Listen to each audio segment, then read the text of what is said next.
കർത്താവിൻ്റെ മഹത്വമുള്ള നാമം വാഴ്ത്തപ്പെടുമാറാകട്ടെ. അനുഗ്രഹീതമായ ഈ നല്ല പ്രഭാതത്തിനായിട്ട് കർത്താവിന് സ്തോത്രം ചെയ്യുന്നു. ഈ പ്രഭാത സന്ദേശം കേൾക്കുന്ന എല്ലാ പ്രിയപ്പെട്ടവർക്കും വീണ്ടും വരുന്നവനായ ക്രിസ്തയേശുവിൻ്റെ ധന്യമുള്ള നാമത്തിൽ എൻ്റെ പ്രഭാത വന്ദനങ്ങളെ നിമിഷമർപ്പിക്കുകയാണ്. പ്രാർത്ഥനയോടും ദൈവാശ്രയത്തോടും കൂടെ ഈ സന്ദേശത്തിലേക്ക് നിങ്ങളുടെ ശ്രദ്ധയെത്തിയിരിക്കുന്നു. മത്തായി എഴുതിയ സുവിശേഷം 10-ാം അധ്യായം അതിൻ്റെ 30-ാമത്തെ വാക്യം. എന്നാൽ നിങ്ങളുടെ തലയിലെ രോമവും എല്ലാം എണ്ണപ്പെട്ടിരിക്കുന്നു, ആകയാൽ ഭയപ്പെടേണ്ട. ഈ മെസ്സേജ് ശ്രദ്ധിക്കുന്ന എല്ലാ പ്രിയപ്പെട്ടവരോടുമായിട്ട് ഈ വചനത്തിലൂടെ സ്തോത്രം ഇന്ന് പ്രഭാതത്തിൽ കൈമാറുന്നൊരു ചിന്ത എന്ന് പറയുന്നത്, പലപ്പോഴും നമ്മുടെ ജീവിതത്തിനകത്ത് കയറി വരുന്ന ചില പ്രയാസങ്ങളുണ്ട്, അല്ലേ, ക്ലേശങ്ങൾ. നമ്മൾ പ്രതീക്ഷിക്കാത്ത സമയത്ത്, പ്രതീക്ഷിക്കാത്ത മേഖലയിൽ നിന്ന്, പ്രതീക്ഷിക്കാത്ത വ്യക്തികളിൽ നിന്നൊക്കെ നമുക്ക് ചില കഷ്ടതകൾ കയറി വരാറുണ്ട്, പ്രയാസങ്ങൾ കയറി വരാറുണ്ട്.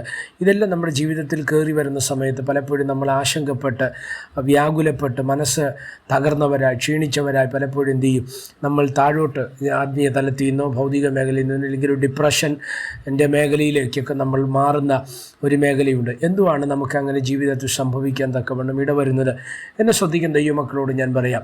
അബ്രഹാം എന്ന ദൈവ മനുഷ്യനോട് ദൈവം പറഞ്ഞ വാഗ്ദത്തമാണ് ഇസഹാക്ക് എന്ന സന്തതി. ഇസഹാക്ക് എന്ന സന്തതി കയ്യിൽ കിട്ടി കുറേ നാളുകൾ, ഇല്ലെങ്കിൽ ആ സന്തോഷത്തിൻ്റെ പരിപൂർണതയിൽ നിൽക്കുന്ന സമയത്താണ് ദൈവം അബ്രഹാമിനോട് പറയുന്നത്, നീ സ്നേഹിക്കുന്ന നിൻ്റെ ഏകജാതനായ മകനെ എനിക്ക് ഹോമയാഗം കഴിക്കാൻ തരയണം. ശ്രദ്ധിക്കണമേ, ഒരു മറുചോദ്യത്തിന് നിൽക്കാതെ ദൈവത്തിന് അത് കൈമാറുവാൻ അബ്രഹാം തയ്യാറായി എന്നുള്ളതാണ്.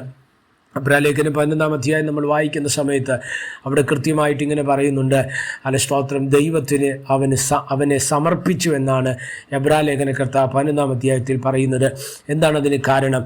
യാഗം കഴിക്കാനായിട്ട് ഇസഹാക്കിനെ കൊണ്ടുപോയി ഉൽപ്പത്തി പുസ്തകം നമ്മൾ പഠിക്കുമ്പോൾ യാഗത്തിന് അർപ്പിക്കുന്ന തലം വരെ, അല്ലെങ്കിൽ ഏറ്റവും അവസാനത്തെ സ്റ്റെപ്പ് വരെ അബ്രഹാം വെച്ചു. എന്നാൽ ദൈവം പറഞ്ഞു, വേണ്ട, അല്ല, നിനക്ക് വേണ്ടി ഞാൻ ഒരു ആട്ടിൻകുട്ടിയെ കരുതിയിട്ടുണ്ട് എന്ന് ശ്രദ്ധിക്കണമേ. എബ്രാലേഖന കർത്താവ് അത് അർപ്പിച്ചു എന്ന് തന്നെയാണ് പഠിപ്പിക്കുന്നത്. എന്നാൽ ഒരു കാര്യം ഞാൻ ഈ ഭാഗത്തു നിന്ന് നിങ്ങളോട് പറയാം, ഇസഹാക്കിനെ കൊടുക്കേണ്ടി വരുമെന്ന് അബ്രഹാം മനസ്സിലാക്കിയിട്ടും അബ്രഹാം പതറിയില്ല, അബ്രഹാം ആശങ്കപ്പെട്ടില്ല, അബ്രഹാം വ്യാകുലപ്പെട്ടില്ല. കാരണം അബ്രഹാമിനറിയാം, എനിക്ക് വേണ്ടി കരുതുന്ന ഒരു ദൈവമുണ്ട്. എന്നെ ശ്രദ്ധിക്കുന്ന ദൈവമക്കളെ, അഭിഷിക്തന്മാരെ, ദൈവജനമേ, ഇന്ന് പ്രഭാതത്തിൽ ഈ സന്ദേശം നിങ്ങൾ കേൾക്കുന്ന സമയത്ത് ആരൊക്കെ നമ്മുടെ വഴി അടച്ചാലും, ആരൊക്കെ നമുക്കെതിരി നിന്നാലും, ആരെല്ലാം നമുക്ക് സ്തോത്രം പ്രതികൂലമായ സാഹചര്യങ്ങൾ ക്രിയേറ്റ് ചെയ്യാലും, ദൈവം നിനക്കനുകൂലമെങ്കിൽ ഒരു കാരണവശാലും ആർക്കും നിന്നെ തകർക്കുവാൻ കഴിയുകയില്ല എന്നുള്ളതാണ് ഈ തിരുവചനത്തിലൂടെ നമ്മൾ മനസ്സിലാക്കേണ്ടത്. നമ്മുടെ തലയിലെ ഓരോ രോമവും എണ്ണപ്പെട്ടിരിക്കുന്നു എന്ന് തിരുവചനം നമ്മെ പഠിപ്പിക്കുന്നു.